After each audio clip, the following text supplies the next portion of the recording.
A New Hope, Nier Chapter 46. Please like and share our videos. Thank you.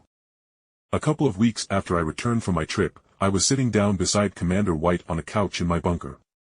She was going through her tablet and sending out orders to the YoRHa model androids, which as a whole were taking territory from the machine army in order to make a fortified position. It's a pity that it was for naught. So, the Maso energy is still building up to even higher levels? I questioned incredulously, as even with my activated magic protecting me, I still felt like the air was heavy and extremely humid lately. Yes. That's why I am advocating for you to be situated in a quarantined area where we can filter out the Maso. But that is only a stopgap, as we simply don't have the technology to keep up with the Maso buildup. Commander White explained, exhausted, and with a sigh she dropped her tablet on the table in front of us as she began to lean onto me. White took my hands as we were snuggling and took a breath as she steadied herself, continuing to speak. Jake, YoRHa simply doesn't have the technology to protect you from Maso overload, and it will corrupt you, eventually. So, you need to use the Guardian thing and find out how to make those darkness portals you mentioned before in order to save yourself while you still have time. I shivered at the thought of mutating into one of the monstrous wildlife, turning into a pillar of salt, or even having my soul mangled by some weird magic. How long do I have?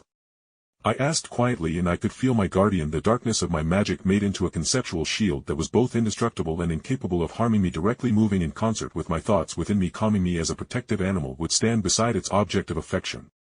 Well, I thought it was indestructible anyway, as not even a Goliath's laser could actually harm it, though the laser did smash it so hard that it was thrown out of its range limit from me and teleported back to me.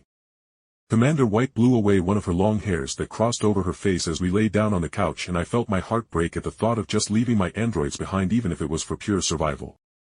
I could already see the others' reactions to such a thing as well. 9S would be inconsolable. No longer would we be able to relax playing some co-op games together, just having generally a good time. 2B, for all she was stoic and professional, would probably lose the last little bit of light she had in her eyes after I came here and ended the cycle where she had to kill 9S over the years. A 2 simply wouldn't survive should I leave and never return.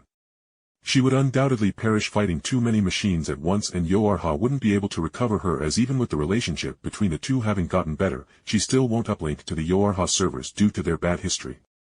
The twins Popola and Devola would sink back into their guilty state where they felt they failed humanity, though I don't think they would do anything drastic like A2 would. Lastly, I think E6, the first YoRHa android who cared for me and helped dress my wounds, would go catatonic and just sit in my bunker playing with my stuff, unable to accept I was gone. So I had to be sure I had to have a way back, and relatively soon after I landed wherever I arrived. White then went on to explain how I had a solid month or two before I reached detrimental levels of Maso saturation and would likely become unable to even use magic, so I would be stuck and thus be a dead man walking. Alright, so I guess I should get to work, I muttered as White left after we took a nap. It took me a solid 3 weeks for me to finally be able to merge my guardian into my body's shadow and connect the two of us. Doing so allowed me to cast darkness-attributed magic, and with that, my gravity magic turned into spatial magic. I stared into the large ominous portal leading God knows where. No matter how much magic I poured into my eyes, I couldn't see anything of note in the portal that looked like murky water rippling in bright moonlight. Unfortunately, anything not connected to my guardian's shadow was destroyed in the spatial tunnel, so no androids could come with me at this time, but I was making progress in extending my guardian's shadow. But the problem was I didn't have enough time to train such an ability. My time had run too low, and even at the 3-week mark, my magic was feeling sluggish as the Maso enveloped me like a fireproof blanket, with my magic being the flames. You better train hard to bring us with you. A2 sniffled, shaking as she brought me into a tight hug. I nodded with a grunt as A2 did her best to realign my spine with her strong arms, and finally, I was saved from her grasp as she abruptly let go of me. A2 paused and looked about to say something, but she shook her head and walked to the side with her head down. I wasn't able to try and keep A2 around to comfort her further, as my other androids claimed my attention, with 2B and E6 hugging my front and 9S fussily checking the backpack I chose to take with me. 2B sighed and took a couple of steps back, and with a flourish her smaller sword Virtuous Contract was stabbed into the ground in front of me. Jake, I want you to take my side weapon. I won't be able to protect you where you land, and even if you lose your magic with the training we have given you and the times we have spared you, will be able to use this weapon well enough. Don't think I won't be further training you when you return. I will make you strong enough to use a YoRHa great sword one day. She mumbled. I patted 2B's head with my free hand as he 6 muttered about spears being better, leaving me only shaking my head as I turned toward the twins. Come here. You both won't escape a hug before I leave.